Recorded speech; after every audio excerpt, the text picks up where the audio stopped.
The paper felt expensive between my fingers. Cream-colored, gold-embossed letterhead, the kind of stationery people use when they want you to feel grateful. But my eyes had already found the number at the bottom of the page. $127,000. My entire life savings. The authorization form trembled slightly, not from the ceiling fan above my kitchen table, but from my own hands, which had gone cold despite the Texas heat pressing against the windows. I traced my fingertip over my father's signature at the bottom. Gerald Whitmore. Confident strokes, no hesitation. He'd already signed his part, assuming I'd fill in the rest. That's when something shifted behind my ribs. Not the sharp crack of heartbreak. I'd already been broken by these people. This was different. Quieter. The soft click of a lock sliding into place. My name is Naomi Hayes. I'm 34, a senior accountant at a firm that handles estates worth more than my family ever dreamed of. And this is the story of how I finally stopped being their emergency fund. I set the document down slowly, smoothing the creases from where I'd gripped it too tight. Next to it sat a thick manila folder, 8 years of records I'd told myself I was keeping just in case. Call logs, wire transfer receipts, unanswered text messages time-stamped and printed, every dollar I'd sent into silence, cataloged like evidence. Because numbers don't lie. Numbers don't rewrite history. My family did. The last time I heard my father's voice before that envelope arrived was during a voicemail I'd left him. I'd just earned my first real promotion, junior accountant at Morrison and Blake in Denver. Not glamorous, but it was mine. 3 years of 70-hour weeks, cold coffee, missed buses, and fluorescent lights that buzzed like dying insects. I called him 4 times that week. Every call rolled to voicemail. A week later, I was eating a sad desk salad when I opened Facebook. 47 people had gathered at my brother Dylan's graduation party. Balloons shaped like champagne bottles, a 3-tier cake with his face printed on the frosting. My father's arm draped across Dylan's shoulders, both of them laughing at something the photographer said. I scrolled through every photo twice, looking for the one where someone noticed I wasn't there. It didn't exist. I mailed Dylan a card anyway, tucked a $500 check inside, wrote "proud of you" in my neatest handwriting, and waited for something small in return. A text, a voicemail, proof that I registered. The check cleared in 3 days. I know because I checked my account every morning and night, like it was a ritual I couldn't stop. Nothing came back. That's when I started the folder, not to punish them, to protect my own sanity. Every missed call, every unanswered message, every wire transfer that disappeared without acknowledgement. I felt embarrassed doing it at first, like I was building a case against people who were supposed to love me. But after a while, the folder became its own kind of comfort. Cold, clear, undeniable. Dylan only ever called when he needed money. The first time, it was $8,000, a startup, some app that would change everything. 6 months, he promised. I'll pay you back with interest. I wired it from my savings that afternoon, imagining a future where he'd finally see me as more than a safety net. The app collapsed 4 months later. When I asked about repayment, I got a text. Things are tight. You understand. I did. I always did. My stepmother, Candace, reached out 2 years later, her first message since I'd left for college. The screen lit up with her name and my hands actually shook. Emergency roof damage from a storm, she wrote. Your father's credit is maxed. Please help. Family. I sent $15,000, half my emergency fund, gone in 48 hours. 2 months after that, Candace posted a photo on Instagram. She was leaning against a pearl-white Lexus, smiling like she'd won something. The caption read, "Birthday gift to myself. Blessed." I zoomed in on the background. The roof looked exactly the same. By then, the total had crossed $23,000, not counting birthday cards that went unacknowledged, not counting Christmas gifts that vanished into silence, not counting what hope had cost me, which couldn't be measured in receipts. 14 months passed without a single word from any of them. During that silence, I made 17 calls. Each one dissolved into voicemail. I adjusted my tone every time. Cheerful, then concerned, then careful, then finally honest. I just want to know if I did something wrong. Voicemail. That Christmas, I sent gift cards through tracked mail, delivered December 21st at 2:47 p.m. Signature required. Signed for by C. Whitmore. Nothing came back, no reply, no acknowledgement, no proof I still existed to them. And then the cream-colored envelope arrived. I didn't open it right away. I let it sit on my counter for 3 hours, watching it like it might explain itself. I later learned they'd tracked me through a return address on one of my birthday cards. A small mistake in a decade of hoping they cared. When I finally slid my finger under the seal, I smelled my father's cologne. Something woodsy and expensive. The same scent he wore when he walked me down the aisle at my aunt's wedding because my date had canceled. The party invitation came first. Gerald Whitmore's 65th birthday celebration. Grand Palazzo Hotel, Houston. Black tie optional. Behind it, folded neatly, was the authorization form. Sterling Investments, LLC. $127,000. Non-refundable if the project failed. My colleague Marcus ran the public filings for me the next morning. His face told me everything before he spoke. "They're underwater," he said, sliding his laptop across the conference table. 3 contractor lawsuits. Bank deadlines April 20th. He paused. That's 5 days after the party. I stared at the numbers on his screen. They needed $150,000 to survive. I had $127,000 in savings. Every dollar I'd earned alone, without their help, without their acknowledgement, without a single phone call that didn't end in a request. "You're not actually considering this," Marcus said. I bought the plane ticket that afternoon, not to rescue them, to see the truth with my own eyes. The Grand Palazzo glittered like a lie someone had polished until it shone. 87 guests filled the ballroom. I counted them while pretending to study the ice sculpture. My father stood at the center of everything. Perfect charcoal suit, easy smile, shaking hands like a man without a single contractor lawsuit pending. Candace floated beside him in emerald silk. Dylan nursed champagne near the bar, laughing at something a woman in diamonds had said. Candace spotted me first. Her smile flickered, then reset. "Oh," she said, loud enough for nearby guests to hear. "You actually came." My father turned. For a moment, something crossed his face. Surprise, maybe, or calculation. Then he opened his arms and pulled me into a hug that smelled like cologne and performance. "My daughter," he said into my hair, just loud enough for the photographer to capture. "It's been too long." Before I could respond, a spotlight hit the stage. My father released me and strode toward the microphone like he'd been waiting for his cue. "Tonight," he announced, "my daughter Naomi has finally come home." Applause erupted. I felt it wash over me. Warm, welcoming, completely hollow. He wasn't celebrating my return. He was establishing my presence for the audience, for whatever came next. The side parlor was smaller than the ballroom, quieter, with the kind of heavy curtains that muffle sound. My father guided me there with a hand on my elbow, the pressure just firm enough to feel like direction rather than force. A table waited inside. Candace and Dylan were already seated, and at the center, illuminated by a brass lamp, sat the authorization form. "Sit down, sweetheart," my father said. "We need to discuss Sterling Heights." I didn't sit. I picked up the document instead, flipping to the second page, then the third. Non-refundable. No equity stake. No legal recourse if the project collapsed.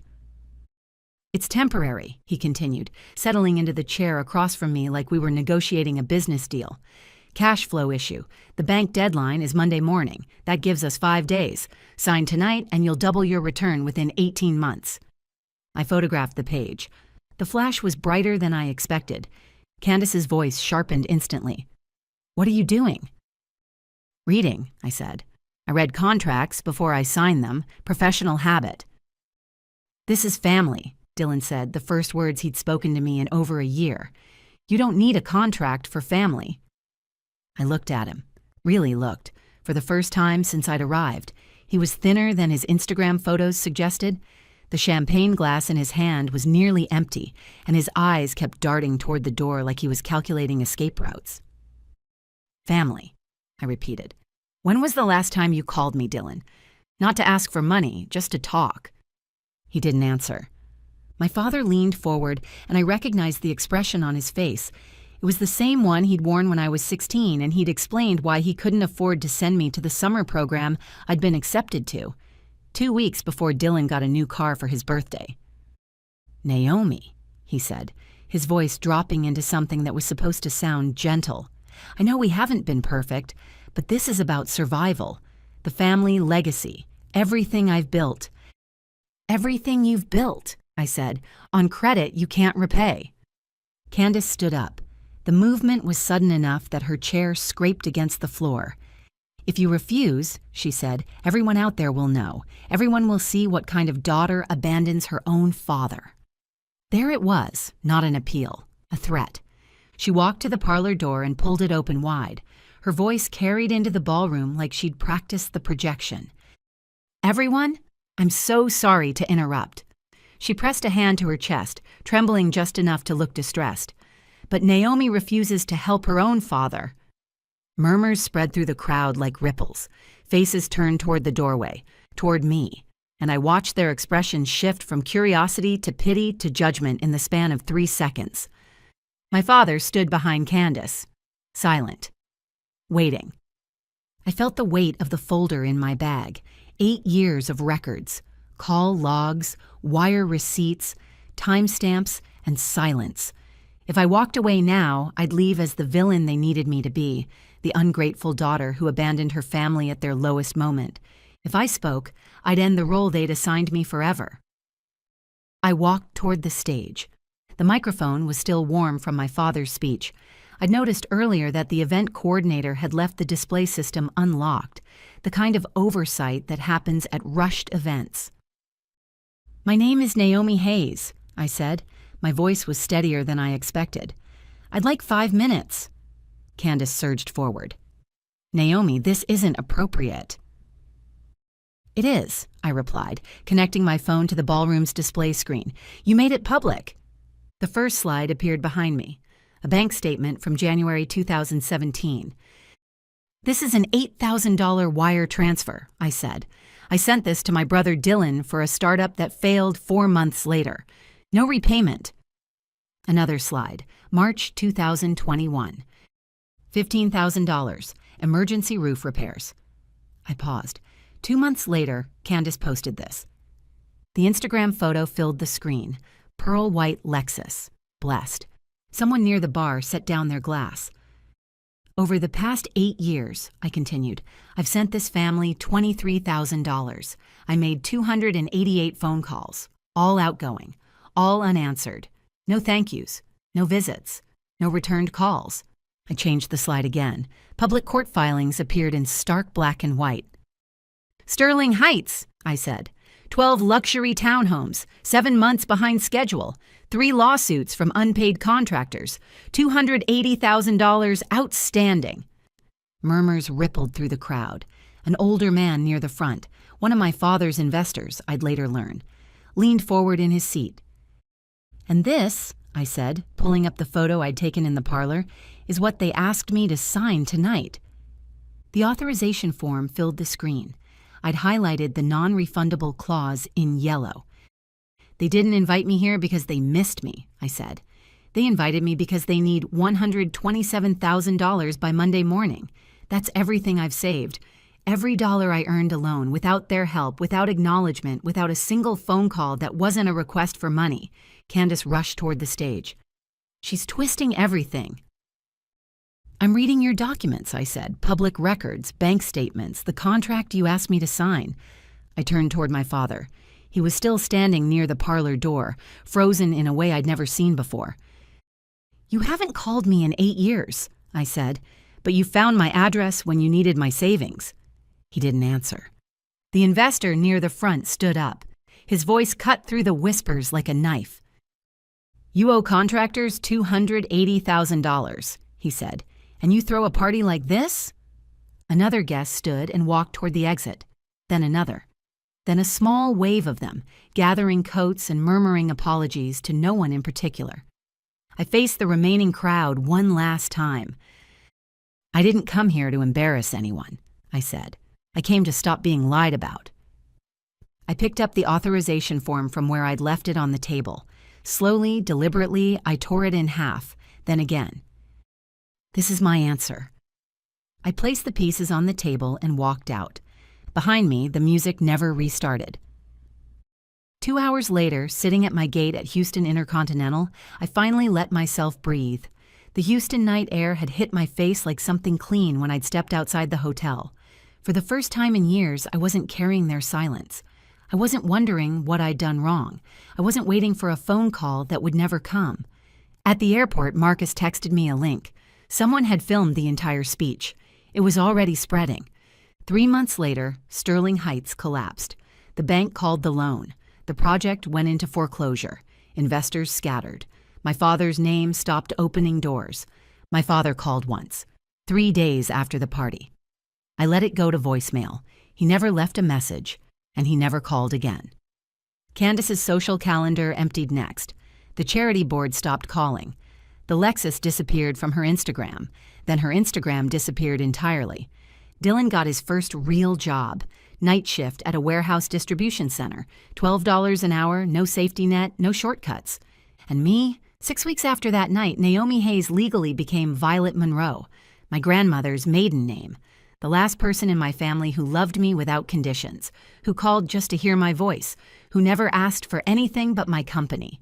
New city, new phone number, a small apartment with windows that caught the morning light and a mailbox that only held my own mail. I stopped sending messages into silence, stopped confusing obligation with love, stopped shrinking myself to fit the space they'd assigned me. My savings rebuilt slowly, not through miracles, through budgets, overtime, and steady breathing. Every dollar protected by the only signature that mattered, my own. Peace didn't arrive loudly. It didn't announce itself with trumpets or vindication. It simply stayed, quiet, steady, present. Not because I won, because I finally stopped financing a lie. Family isn't blood. It's consistency. It's showing up without a transaction attached. It's returning phone calls because you want to hear someone's voice, not because you need their bank account. I didn't lose a family that night at the Grand Palazzo. I finally stopped pretending I had one. If this story resonated with you, if you've ever felt like someone's emergency fund instead of their family, tell me in the comments. Your story matters too. And if you want more stories about boundaries, self-worth, and choosing yourself without apology, subscribe to the channel. Echoes of Life will be here with you. Before you go, here's a quick bonus for sticking around. If you love learning and growing like I do, you need to try audiobooks. I've got an exclusive deal with Audible. Your first month is completely free. That's access to over 500,000 titles. Zero cost to you. All the details are waiting in the description. Don't miss this one.